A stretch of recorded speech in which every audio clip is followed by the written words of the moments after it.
Hello students, it's Anuradha ma'am here. Welcome to my YouTube channel Make Concept Easy. आज के video lecture में class 12 accountancy को continue करते हुए मैं आपको डिसोल्यूशन ऑफ पार्टनरशिप फर्म में अकाउंटिंग एंट्रीज पास करना सिखाऊंगी कि जब फर्म को डिसोल्व किया जाता है तो किस तरह से हम बैलेंस शीट को खाली करते हैं। देखो, ये बहुत इंपॉर्टेंट वीडियो लेक्चर है क्योंकि आपके सीबीएसई एग्जाम में 4 to 6 मार्क्स का क्वेश्चन अकाउंटिंग एंट्री से रिलेटेड पूछा जाता है डिसोल्यूशन ऑफ पार्टनरशिप फर्म में। तो पूरा वीडियो लेक्चर स्टार्टिंग से एंड तक फुल कंसंट्रेशन के साथ देखना, क्योंकि आज मैं आपको सिखाऊंगी कि किस तरह से हम बैलेंस शीट को खाली करते हैं, किस तरह से हम एसेट्स और लायबिलिटीज को ट्रांसफर करते हैं रियलाइजेशन अकाउंट में।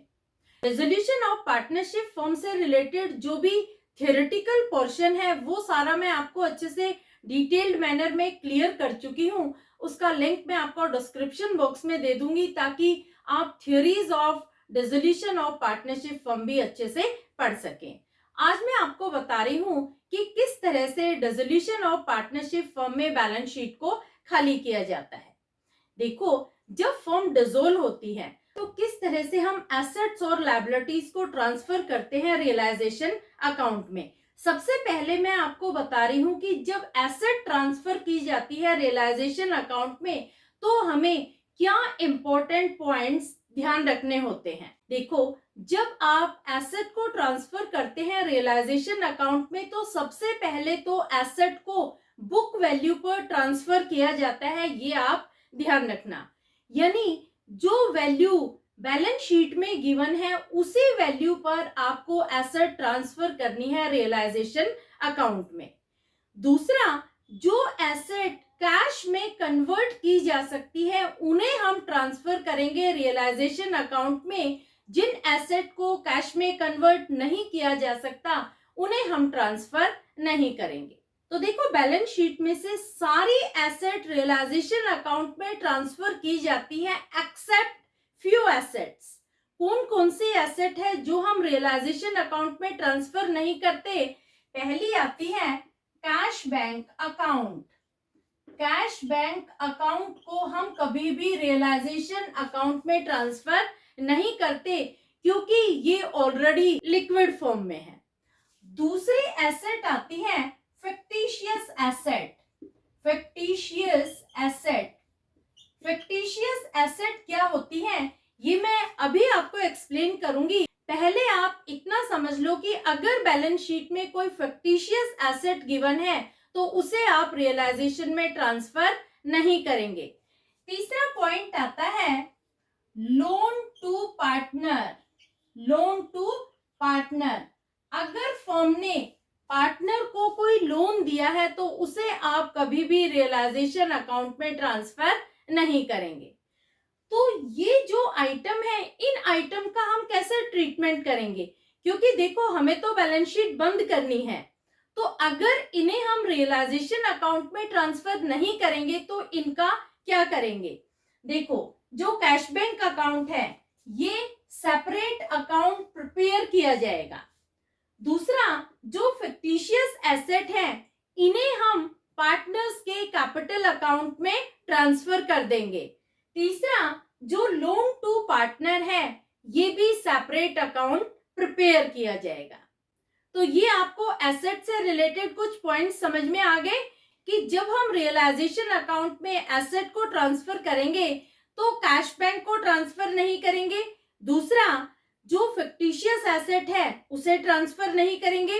तीसरा, अगर फर्म ने किसी पार्टनर को लोन दिया है तो उसे भी हम रियलाइजेशन में ट्रांसफर नहीं करेंगे। अब आती है एंट्री की बारी। आप क्या एंट्री पास करेंगे जब एसेट को ट्रांसफर करेंगे रियलाइजेशन अकाउंट में। तो एंट्री होगी रियलाइजेशन अकाउंट डेबिट।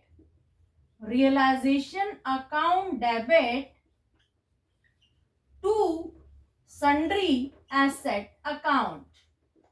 ये होगी entry transfer of asset to realisation account.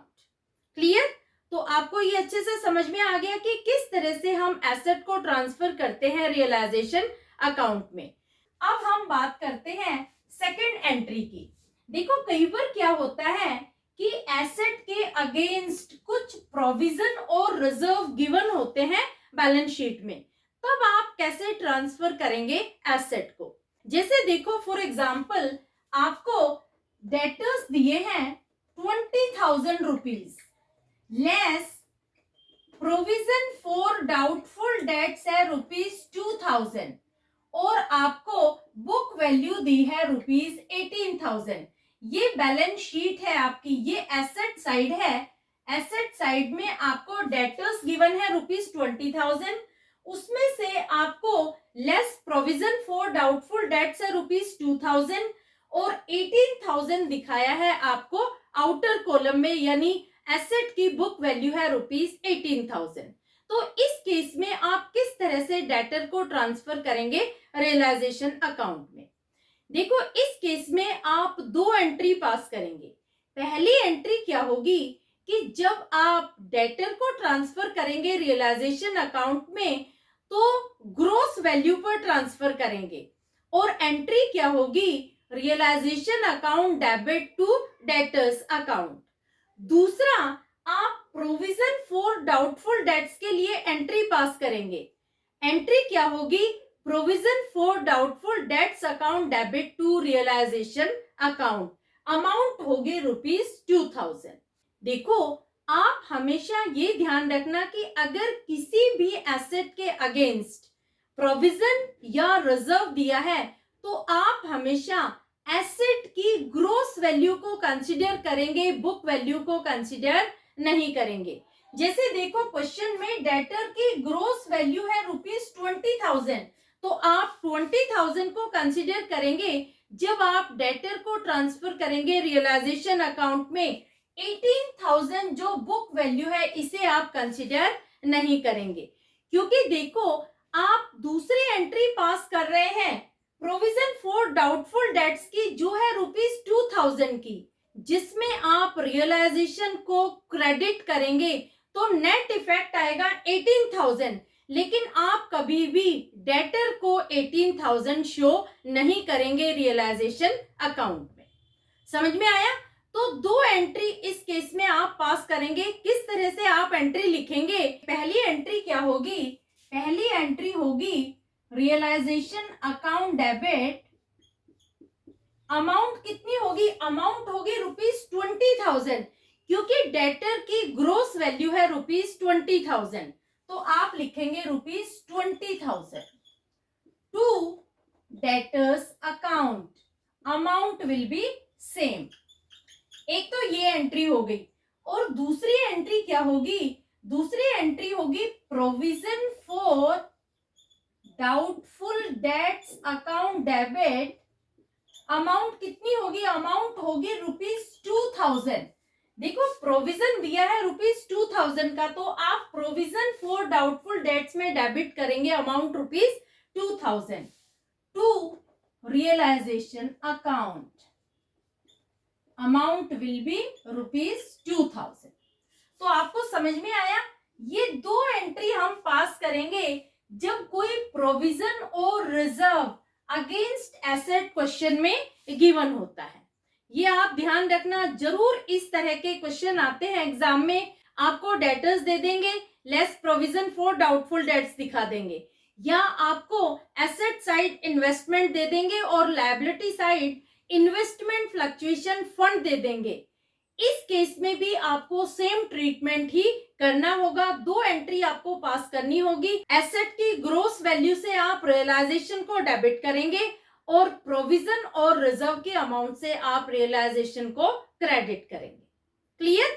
तो आपको ये भी केस समझ में आ गया कि जब कोई रिजर्व या प्रोविजन दे रखा हो अगेंस्ट एसेट तो किस तरह से आप अमाउंट ट्रांसफर करेंगे रियलाइजेशन अकाउंट में और किस तरह से आप एंट्रीज पास करेंगे। क्लियर? अब हम बात करते हैं तीसरी एंट्री की, जिसमें आती है फिक्टिशियस एसेट।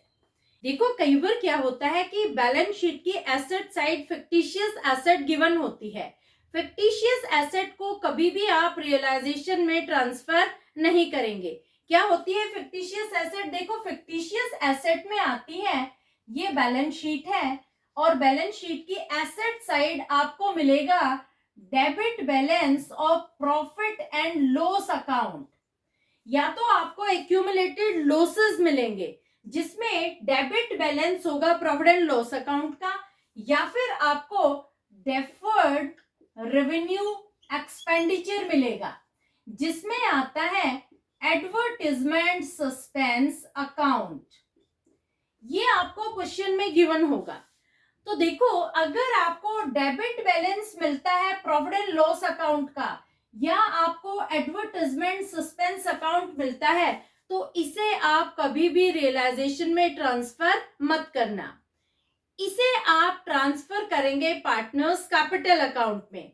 एंट्री क्या होगी? एंट्री होगी partners capital account debit to profit and loss account to advertisement suspense account. तो क्या एंट्री पास करेंगे? फिक्टिशियस एसेट के केस में आप लिखेंगे partners capital account debit to, अगर आपको एक्यूमुलेटेड लॉसेस गिवन है, एक्यूमुलेटेड लॉसेस में आता है प्रॉफिट एंड लॉस अकाउंट का डेबिट बैलेंस। देखो, अगर आपको ब्रैकेट में डेबिट गिवन नहीं है तब भी अंडरस्टूड है कि ये फर्म का एक लॉस है, क्योंकि ये एसेट साइड गिवन है, तो इसे हम हमेशा पार्टनर्स के कैपिटल अकाउंट में डेबिट कर देते हैं।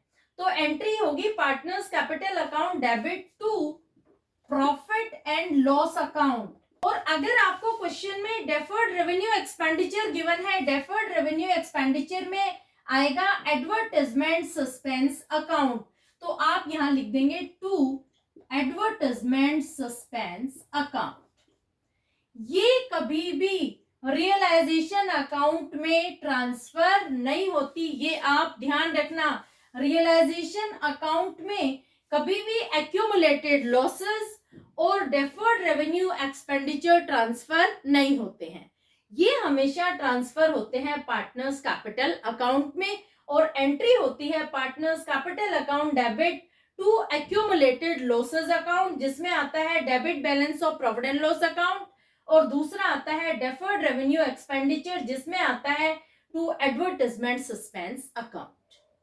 क्लियर? तो ये भी इंपॉर्टेंट पॉइंट है। कई बार बच्चे क्या करते हैं कि डेफर्ड रेवेन्यू एक्सपेंडिचर के अमाउंट को भी रियलाइजेशन में डेबिट कर देते हैं, तो ये बिल्कुल रॉन्ग ट्रीटमेंट है, आपको मार्क्स नहीं मिलेंगे। क्लियर? और आपका पूरा क्वेश्चन भी गलत हो जाएगा। अब हम बात करते हैं लोन टू अ पार्टनर। देखो, कई बार क्या होता है कि फर्म पार्टनर को लोन दे देती है, तो जब फर्म पार्टनर को लोन देती है तो इसे हम कभी भी रियलाइजेशन अकाउंट में ट्रांसफर नहीं करते, क्योंकि फर्म पार्टनर से लोन रिकवर करके किसी भी आउटसाइड पार्टी की पेमेंट कर सकती है, तो ये फर्म के लिए एक एसेट होती है, लेकिन इसका हम सेपरेट अकाउंट प्रिपेयर करते हैं।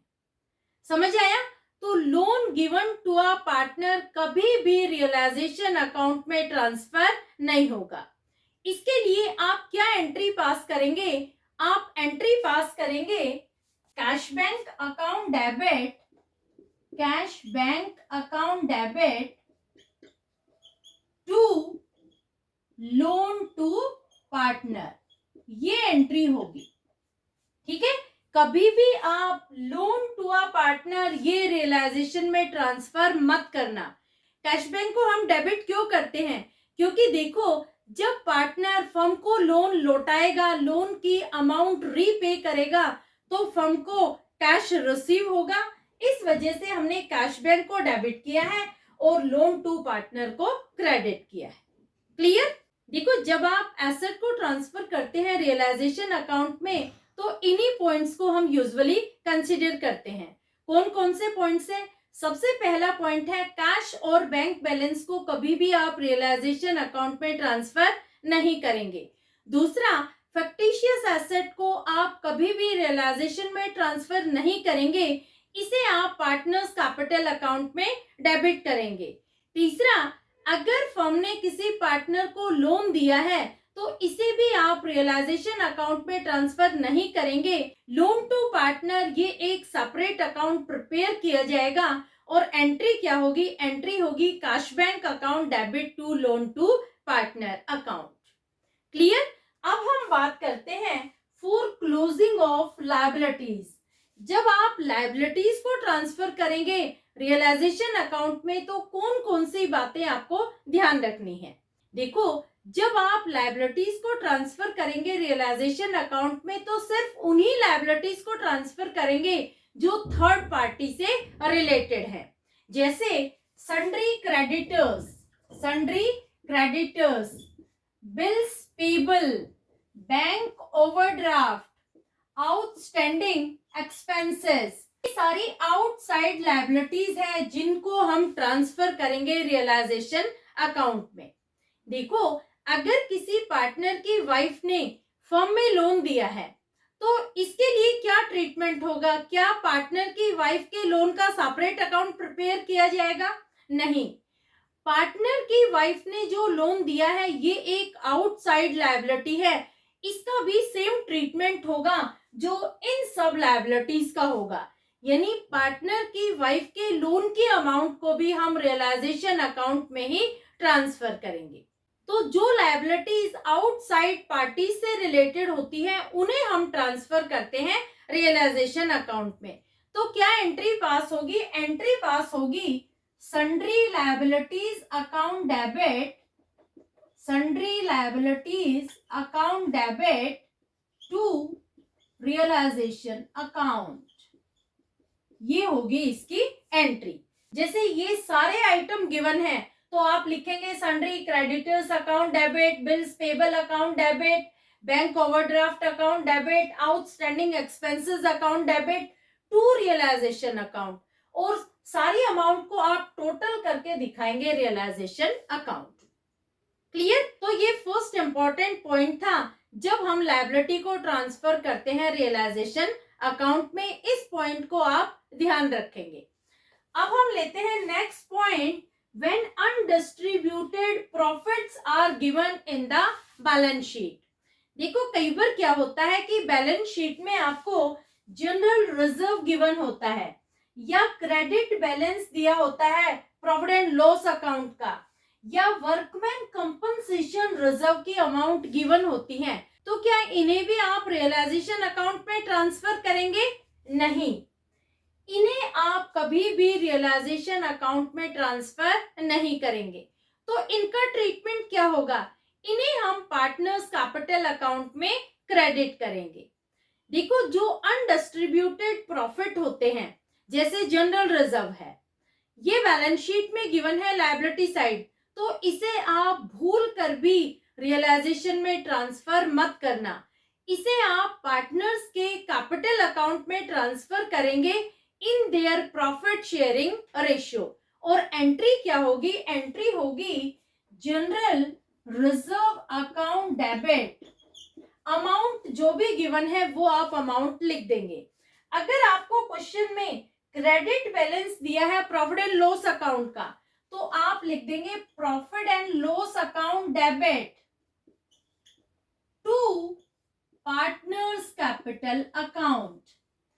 यहाँ जितने भी पार्टनर हैं उन सारे पार्टनर्स के आप नाम लिखेंगे और जो भी उनका रेशियो गिवन है उस रेशियो में इन दोनों की अमाउंट को टोटल करने के बाद डिस्ट्रीब्यूट करेंगे in their profit sharing ratio.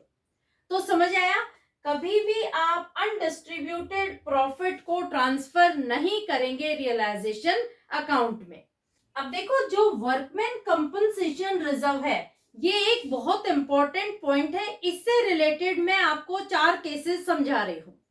देखो, अगर आपको बैलेंस शीट में liability side workman compensation reserve की अमाउंट गिवन है और कोई भी क्लेम नहीं है, यानी कोई भी लायबिलिटी एग्जिस्ट नहीं हुई, तब आप क्या करेंगे?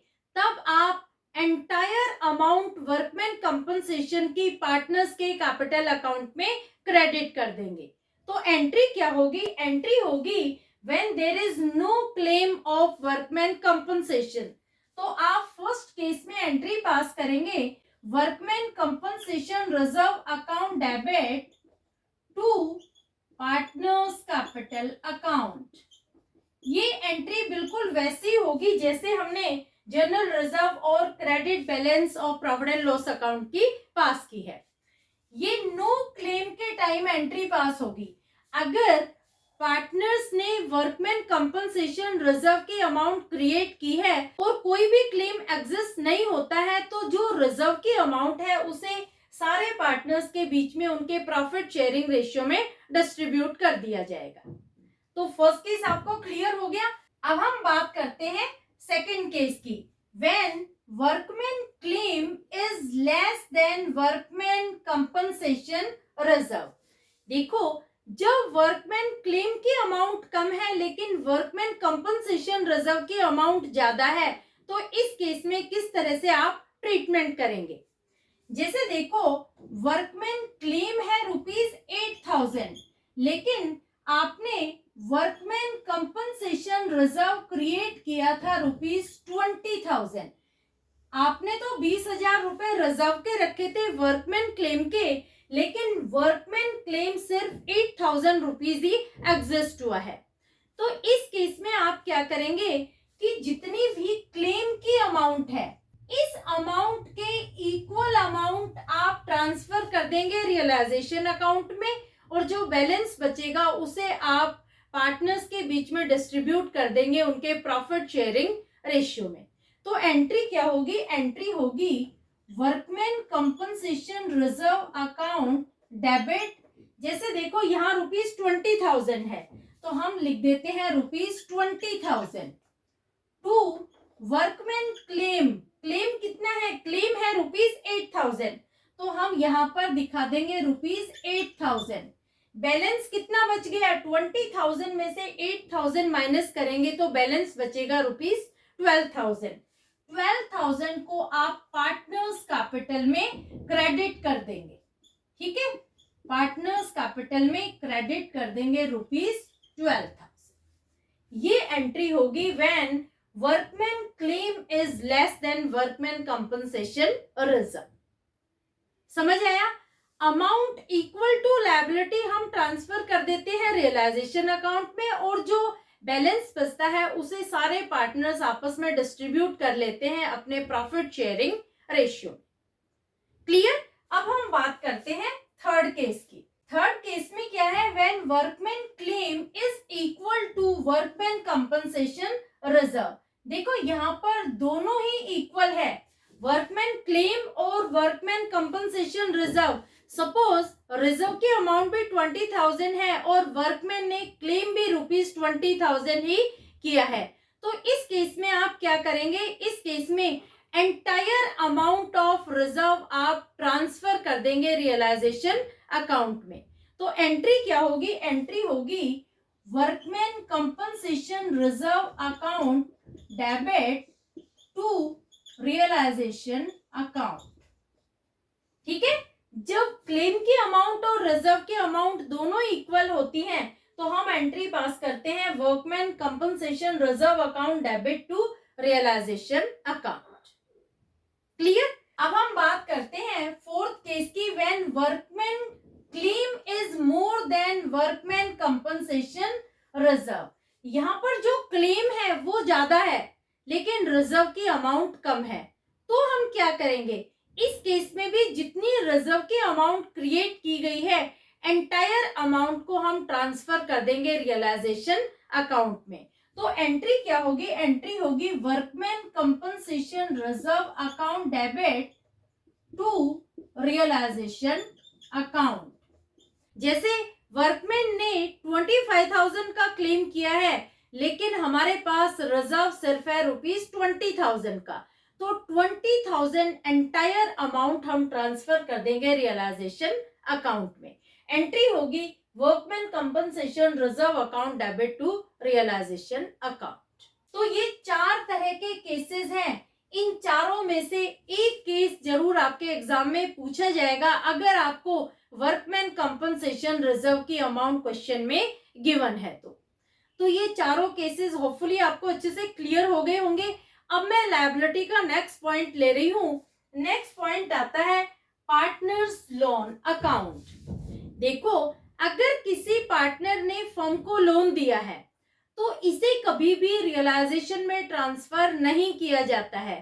इसके लिए सेपरेट अकाउंट प्रिपेयर किया जाता है लोन बाय पार्टनर अकाउंट, और एंट्री होती है loan by partner account debit to cash bank account. तो आप ध्यान रखना, अगर पार्टनर ने लोन दिया है फर्म को तो ये कभी भी रियलाइजेशन अकाउंट में ट्रांसफर नहीं किया जाएगा, क्योंकि पहले फर्म क्या करेगी, जो भी आउटसाइड लायबिलिटीज है उन्हें पे करेगी, उसके बाद पार्टनर के लोन को पे करेगी। तो इसके लिए एंट्री क्या होगी, एंट्री होगी loan by partner account debit, loan by partner account debit to cash bank account, cash bank account. ये आप ध्यान रखना, जब कोई भी पार्टनर फर्म को लोन देता है तो कभी भी लोन बाय पार्टनर को रियलाइजेशन में ट्रांसफर नहीं किया जाता है। लोन बाय पार्टनर अकाउंट ये एक सेपरेट अकाउंट प्रिपेयर किया जाता है, और जब फर्म पेमेंट करती है लोन की अमाउंट की तो एंट्री होती है loan by partner account debit to cash bank account. Clear? तो ये भी एक इंपॉर्टेंट पॉइंट है, यूजुअली आपके क्वेश्चन में ये पूछा जाता है। बैलेंस शीट में आपको जरूर पार्टनर्स लोन गिवन होगा। क्लियर? तो इसे आप कभी भी रियलाइजेशन में ट्रांसफर मत करना। अगर आपको एंट्री पास करने के लिए बोला जाता है तो आप एंट्री पास करेंगे loan by partner account debit to cash bank account. तो ये सारे पॉइंट्स थे लायबिलिटीज से रिलेटेड। एक बार मैं आपको लायबिलिटीज से रिलेटेड पॉइंट्स का भी रिकैप करवा देती हूँ। आप सिर्फ उन्हीं लायबिलिटीज को रियलाइजेशन अकाउंट में ट्रांसफर करेंगे जो थर्ड पार्टी से रिलेटेड है, जैसे creditors, bills payable, bank overdraft, partner spouse loan. तो ये सारी लायबिलिटीज आउटसाइड पार्टी से रिलेटेड है, इन्हें आप रियलाइजेशन में ट्रांसफर करेंगे। एंट्री होगी sundry liabilities account debit to realisation account. दूसरा, अगर किसी पार्टनर ने लोन दिया है फर्म को तो कभी भी आप पार्टनर के लोन को ट्रांसफर नहीं करेंगे रियलाइजेशन अकाउंट में, बल्कि आप एक सेपरेट अकाउंट प्रिपेयर करेंगे लोन बाय पार्टनर अकाउंट। तीसरा, अगर liability side undistributed profits given है, जैसे general reserve, credit balance of provident loss account, तो इन्हें भी आप कभी भी रियलाइजेशन अकाउंट में ट्रांसफर नहीं करेंगे, बल्कि पार्टनर्स के कैपिटल अकाउंट में क्रेडिट करेंगे उनके प्रॉफिट शेयरिंग रेशियो। क्लियर? तो होपफुली आपको समझ में आ गया होगा कि किस तरह से आप लायबिलिटीज को ट्रांसफर करते हैं, किस तरह से आप लायबिलिटीज को क्लोज करते हैं in case of dissolution of partnership firm में। अब देखो, जो भी रियलाइजेशन का प्रॉफिट और लॉस आता है उसे आप पार्टनर के कैपिटल अकाउंट में ट्रांसफर करेंगे। तो जब आप रियलाइजेशन अकाउंट को क्लोज करेंगे तो देखो, या तो आपको गेन होगा या आपको लॉस होगा रियलाइजेशन में।